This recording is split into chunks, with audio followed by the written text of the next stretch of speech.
Hello, the Liberty Cause here with you again. First, I'd like to ask that you like, share, and subscribe these videos. It's very important that we get the word out about the corruption in government.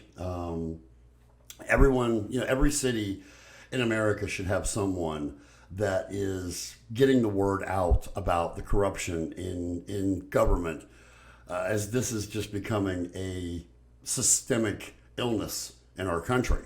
It seems like everywhere we go, every city, every town has some form of corruption in their government. So please like, share, and subscribe.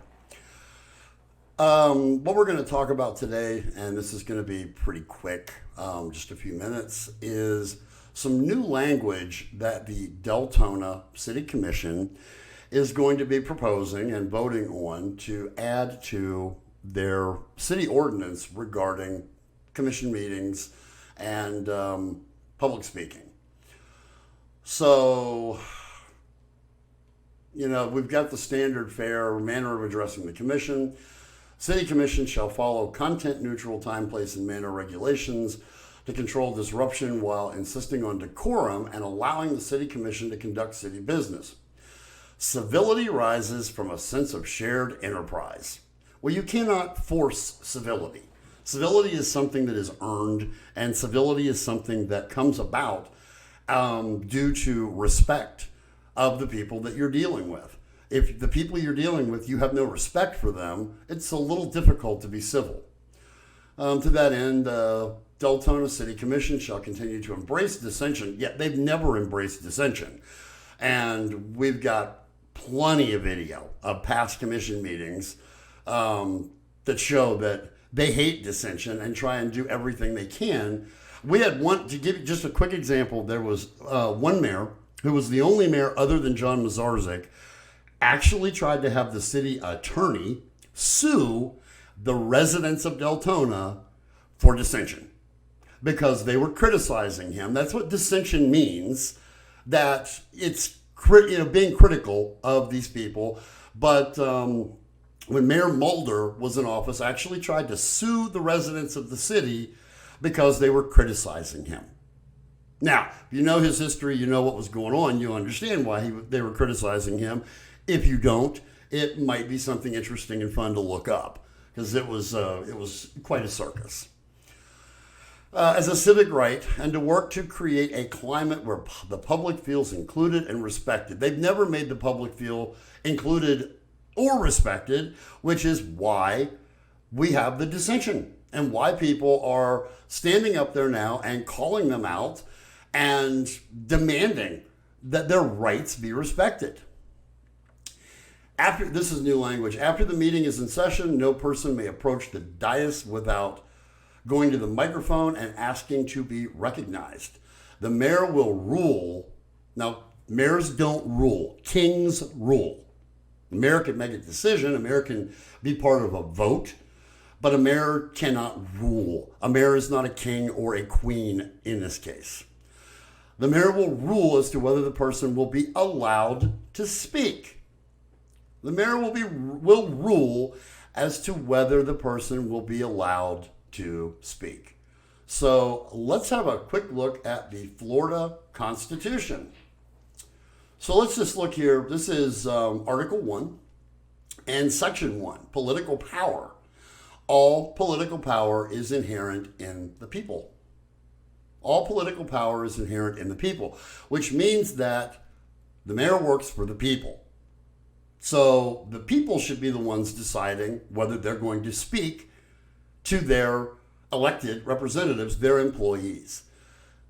The enunciation herein of certain rights shall not be construed to deny or impair others retained by the people. So they even add in here that there are other rights that are not necessarily enumerated that are retained by the people. Now let's take a look at Section 5, right to assemble.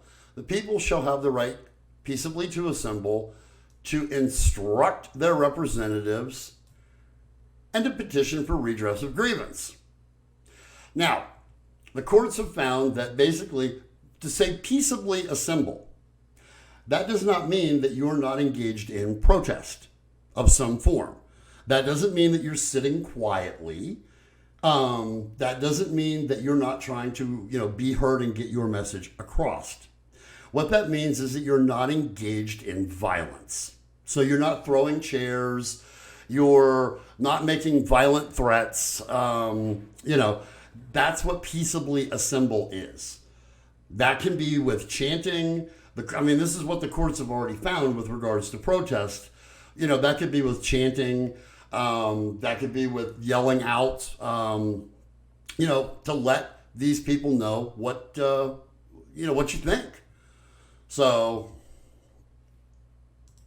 let's go back here, and some other new language that's really interesting. Any person who addresses the city commission and makes personal, impertinent, slanderous, or profane remarks to any member of the city commission, staff, or general public that disrupts, disturbs, or otherwise impedes the orderly conduct of any city commission meeting and the conducting of city business shall, at the discretion of the mayor or a majority the city commission, be barred from further audience before the city commission during that meeting. Further audience. Doesn't that sound more like a king or a queen? You can't have an audience with the king or an audience with the queen. Let's take a look at the mayor's powers. This is the city charter for Deltona. The mayor, powers and duties. Powers. There shall be a mayor who shall be elected at large, and who shall have the same legislative powers and duties as any other commissioner, except as herein provided. Now, first off, I just want to point out that I think it's funny that they use the term legislative. They're not legislators. They don't have legislative power at all. You can go to the Constitution. You can look that up for yourselves. Okay. You can also look to the U.S. Code, where it defines a legislative body. Duties. In addition to his or her regular powers and duties, the mayor shall preside at the meetings of the commission, sign or execute ordinances, and be recognized as the ceremonial head of the city government. That's very important here. Ceremonial head of the city government. The mayor shall have no administrative duties other than those necessary to accomplish these actions, or such other actions as may be authorized by the city commission, consistent with general or special law. So, consistent with general law. The mayor is a ceremonial head, has no extra powers, is just elected at large, and has the same powers and duties as any other commissioner. But as we can see, right here in this wording, they're trying to give the mayor special powers. Here's the problem with this. When we talk about personal, you can you can share your opinion about a person up there on that dais. You can share your opinion. You can say, I think you fill in the blank. Okay? That is not illegal. It's not unlawful. It is, very lawful, and it is covered under the First Amendment. Slanderous. Slanderous would mean that you're making a directed statement. You're stating it as a fact. You are a fill in the blank, and put in something that is not true. If I say, I think you act like a Nazi, perfectly fine. It's my opinion. I can share my opinion. If I say you are a Nazi, I have to be able to back that up with proof. Or otherwise, that could be considered slanderous. Now, here's where we really get down in the weeds, the word profane. The courts have already decided that profane really can't be decided. That it is objective to the ears of the listener, and In one great court decision, part of the opinion for the majority was that one man's vulgarity is another man's lyric. So, that being said, when you look at the music that's out there, the rap music, for instance, that is full of, what a lot of people would consider coarse and or vulgar language. So, if you listen to that music, then you cannot be offended when someone comes in and says the F word while they're talking to the city commission. If you watch movies that have, where there's a lot of, let's just call it swearing, you watch a movie, you watch R-rated movies, you can then not be offended when someone comes in and says the F word to the city commission. Because, now we put you on the stand if you're the one who makes the complaint, and we file civil suit against you, and we put you on the stand and, start looking for people in your past, people who are your friends, your family, calling them as witnesses, and under a penalty of perjury, ask them, has this person ever watched an R-rated movie? Have you ever heard them use a swear word? Any type of word that could possibly be considered profane or vulgar. Well, we find out that you have, and now we can sue you for a great deal of money. Any person who engages in disorderly conduct or utters loud, threatening, offensive, or abusive language that disrupts, disturbs, or otherwise impedes the orderly conduct of any city commission meeting and the conducting of city business shall, at the discretion of the mayor or a majority of the city commission, be barred from further audience before the city commission during that meeting. Let's talk for just a moment about disorderly conduct and the actual statutory requirement for disorderly conduct. 877.03, breach of the peace, disorderly conduct. Whoever commits such acts are of a nature to corrupt the public morals. Protesting or being outraged by corruption in your government and wanting it to stop, I don't think a federal court would find that the corruption of public morals. Or outrage the sense of public decency. Well, there again, the public doesn't really get to decide what is and what is not decent, as the courts have already found, because what one person finds is decent, someone else may not. So if someone wants to stand up and be the complainant and say that I am offended by their language, and then we bring you into court and we contact your friends, we contact your family, we subpoena them, and we find out that you use the same language, on this, at the Saturday backyard barbecue. Well, guess what? We're going to sue you for everything you have. Or affect the peace and quiet of persons who may witness them. A city commission meeting is not someplace you go to enjoy peace and quiet. There are people there talking, they're showing presentations, stuff's going on. You're not there for peace and quiet. Or engages in brawling or fighting, or engages in such conduct as to constitute a breach of the peace or disorderly conduct. Brawling or fighting. No one there is brawling or fighting. Using expressive language is not brawling or fighting. There is, within the law, there is what is called fighting words. This is where we get into that First Amendment gray area with fighting words. If I say I'm going to kick that's fighting words.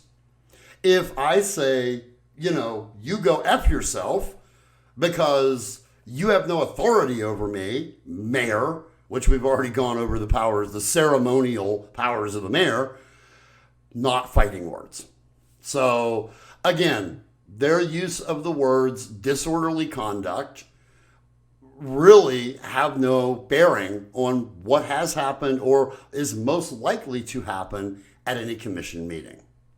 So now we're back to what is offensive, because one man's vulgarity is another man's lyric. We've already given the commission the Supreme Court decisions on this. They've already gotten the case law on this matter. We have shared it with the sheriff's department, with the deputies. We tell them every time. I'm not going to go through it again here because they need to go, and there's a lot more beyond what we've already given them. So they need to go find that themselves. Threatening. So again, threatening would have to be someone threatening violence. I am going to hurt you. I am going to kill you. That would be considered threatening. It has to be a threat of physical harm. I am going to sue you is not a threat. I am going to expose you is not a threat. So, but apparently here, the mayor is the one who is taking it upon herself at this point to decide what is threatening, what is offensive, what is abusive language. Okay, so what is abusive language? Again, what one person may find to be abusive language, somebody else may just consider their everyday speech. It may be part of their typical verbiage that disrupts, disturbs, or otherwise impedes the orderly conduct of any city commission meeting and the conducting of city business shall, at the discretion of the mayor or a majority of the city commission, be barred from further audience before the city commission during that meeting. So essentially what they're saying is that if you say things we don't like, that we deem to be threatening, offensive, abusive, profane, slanderous, impertinent, then we are going to throw you out of the meeting. Not things that the courts, the Supreme Court of the United States of America has already decided, but things that they decide on. They're also adding in here this statute about not, concealed carriers can't carry a weapon into a city commission meeting. They're just now doing this. They're just now decided that they're going to implement this law, which has been a Florida statute for a very long time. Real quick here, another one is a city commissioner shall not be asked a direct question except through the mayor. Let's go back to here, Florida Constitution, to instruct their representatives. This is Article 1, Section 5. Does anybody who's watching this see under right to assemble and to petition for redress of grievance, does it say you have to go through a middleman? No, this is the Constitution of the state of Florida. It supersedes any nonsensical ordinance or rules that they may want to put into place. Okay? It's very simple. It supersedes any of their rules. Section 2, basic rights. All natural persons, female and male alike, are equal before the law and have inalienable rights. Now, the original wording of that was unalienable. And what that word means is you cannot be alienated from. Inalienable means the same thing. You cannot be alienated from those rights. You cannot be separated through contract or by government from your inherent rights. So, and this is exactly what they're trying to do, is they are trying to separate us through this ordinance from our inalienable, unalienable rights to instruct our representatives and to petition for redress of grievance. So, at this point, I think what's going to happen, what we're seeing here is we are seeing this is going to be an open call for all activists in and around the state of Florida, up and down the eastern seaboard, the East Coast. When they start to learn about this, they're going to come to Deltona. They are going to come to a meeting. They're going to exercise their rights. They are going to use the language that they know they legally can use according to Supreme Court case law. And somebody here is going to do something stupid, most likely the mayor. is going to do something stupid, this is going to become a feeding frenzy for lawsuits. So I say bring it on. I say anybody out there, that sees this, hears this, if you know activists in the area, if you know, anybody that wants to stand up, wants to stand up for their rights, that wants to come and use any language they see fit, as the courts have decided, come on out, join us, and let's see if they really decide to do something stupid and create a feeding frenzy for lawsuits. Again, this is the Liberty Cause. Thank you. Like, share, and subscribe. And we will have more content coming very soon.